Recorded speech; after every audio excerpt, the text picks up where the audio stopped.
Favourite दिन होता है, जो कि होता है करवा चौथ। So happy Karva Chauth to all married beautiful ladies.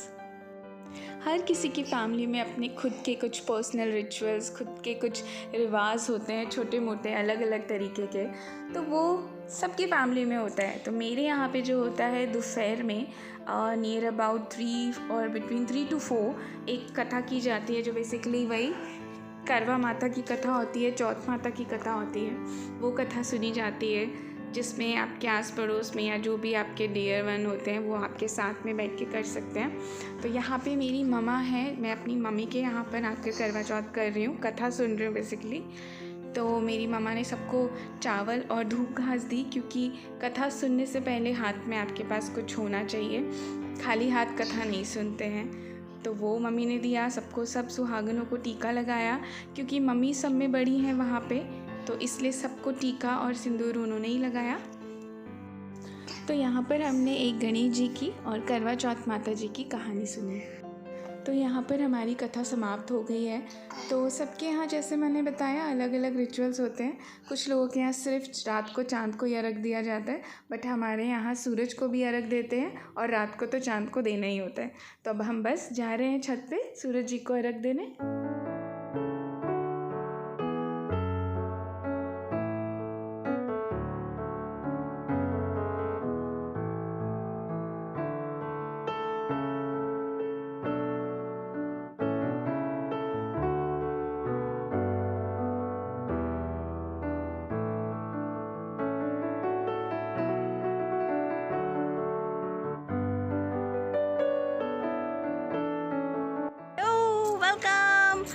आज का दिन शुरू हो रहा है, दोपहर से सब कुछ काम हो गया है। शाम की या फिर बोलो दोपहर की जो कथा होती है वो भी हो गई है। कथा के बाद हम लोग ऊपर आए हैं, सूरज जी को जल चढ़ाने का है। सूरज जी सूरज जी सूरज जी, ये रे सूरज जी। सूरज जी को जल चढ़ाने आए थे, सबने जल चढ़ा दिया है। तो सोचा अब आपसे पर्सनली आके मिल लें, है ना। आप लोगों का करवा चौथ कैसे गया मुझे बताना, क्या क्या किया। मैंने वही अपना शादी वाला, हमेशा हर साल की तरह वही लहंगा पहना है।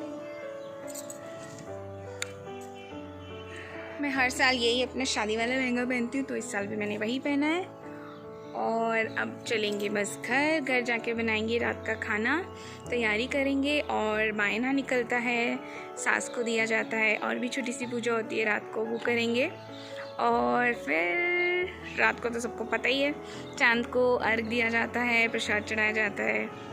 और एक चीज़ दिखाऊँ आपको मैं, देखिए, अगर आप लोग मेरे वीडियोस देखते हैं तो आपने फादर्स डे वाला वीडियो अगर देखा होगा तो आपको पता होगा कि मैंने एक बीज लगाया था फादर्स डे पे, जो कि सेम की फली का बीज था। और अभी वो इतना अच्छे से बेल हो गई है और उसमें एक फूल भी आ गया है। फूल का मतलब है कि उसमें अब सेम आने वाली है। मैं दिखाती हूँ आपको, देखा।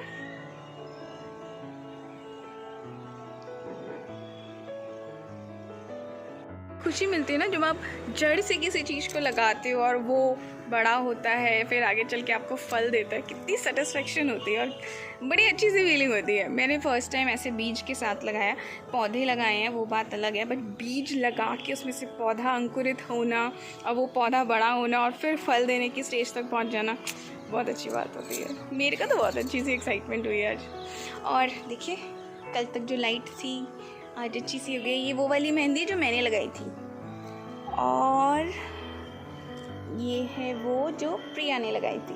मैं ये लगा ही नहीं पाई, हमेशा की तरह भूल नहीं गई। एक्चुअली आपने देखा होगा करवा डेकोरेशन वाला, वो करते करते रात के 1:30 बज गए। फिर वीडियो एडिट किया, डाला, इतनी एग्जॉस्ट हो गई कि मन ही नहीं किया लगाने का। बट आज रात को लगा लूँगी। मेहंदी का नेक होना चाहिए, मेहंदी हमने लगा ली, बस कैसी लगी कैसी नहीं लगी वो इम्पॉर्टेंट नहीं है, हाथ लाल होने चाहिए, है ना। प्रिया ने जो लगाई वो मेहंदी भी बड़ी अच्छी सी कलर ले आई है ना।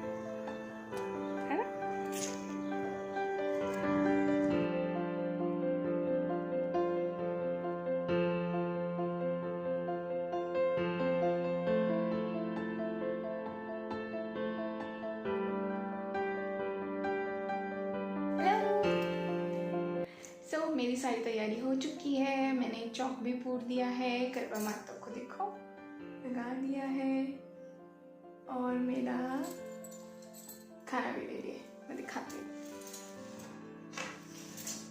मैंने बनाए आलू गोभी, छोले, पूरी, सलाद। ओ रायता तो रह गया, रायता भी लेकर आते हैं। बस सारा काम हो चुका है, वेट कर रहे हैं चंदा मामा जी निकल आए। अब चंदा मामा जी निकलेंगे तब हम इस प्रसाद को ग्रहण करेंगे और भोग लगाएंगे माता रानी का। अब माता रानी को भी तभी लगाएंगे जब उनको भोग लगाने के बाद फिर बाहर चांद को अर्घ देने जाना पड़ेगा, इसलिए वेट करते हैं। बस बैठी हूँ कि बाहर से आवाज़ आए नील की और बोले ज्योत्सना चांद आ गया, और फिर मैं यहाँ जोत बत्ती स्टार्ट करूँ। आप लोग बताइए, आप लोग के यहाँ पे कैसे कैसे होता है। दोपहर में मैं अपनी नथ और मांग टीका पहनना भूल गई थी।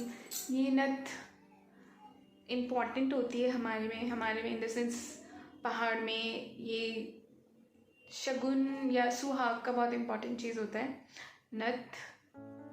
तो मैंने ये नथ पहन ली। तो पतिदेव, ये हमारा कौन सा वाला करवा चौथ है? मतलब कितने नंबर का करवा चौथ है? चौथा? ये देखो चौथे नंबर का है। अच्छा जी, शादी कौन से साल में हुई थी?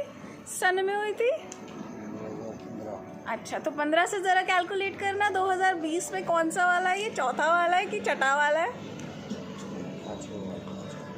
क्या छठा नहीं हुआ? क्यों? कैलकुलेट करो ज़रा। 15, 16, 17, 18, 19, कितना हुआ?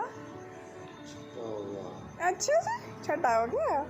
ये कैलकुलेशन है? 19, 15 में पहला।